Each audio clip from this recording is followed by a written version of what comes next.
ta waɗannan 'yan baɗala da kuke gani wanda ake biyan su kuɗi ana biyan su a TikTok, ana biyan su a Tugo, ana biyan su a social media da abubuwan ainihin wato monetization irin na abin da ya shafi Facebook da shauransu, hayar su aka ɗauka domin su gurɓata tarbiyyar musulmi.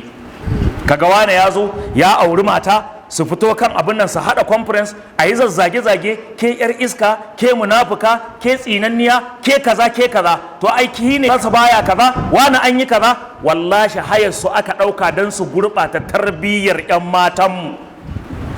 Kuma 'yan matanmu suna nan suna bibiyar wannan TikTok da wannan Facebook da abubuwa irin wannan, suna kuma sha'awar irin waɗannan 'yan iskan da suke irin waɗannan tallata baɗala da shegantaka. Allahumma alaika bihim, Allahumma alaika bihim fa innahum la yu'jizunaka. Allah muna roƙonka duk wanda ya ɗauki ragama na yaɗa barna da fasadi da alfasha a cikin al'ummarmu, Allah muna roƙonka in ba mai shiriwa bane, Allah ka wargaza sha'aninsa ya Allah. Kamar yadda ka faɗa a cikin suratul nur, innal ladhina yuhibbuna an tashi al-fahishatu fil ladhina amanu. Lalle waɗanda suke so, suke ƙaunar yaɗa alfasha a cikin masu imani, Allah ya ce waɗannan 'yan wutar jahannama ne kuma za su dawwama a cikinta. Allah ka dawwamar da su a cikin wutar jahannama ya Allah.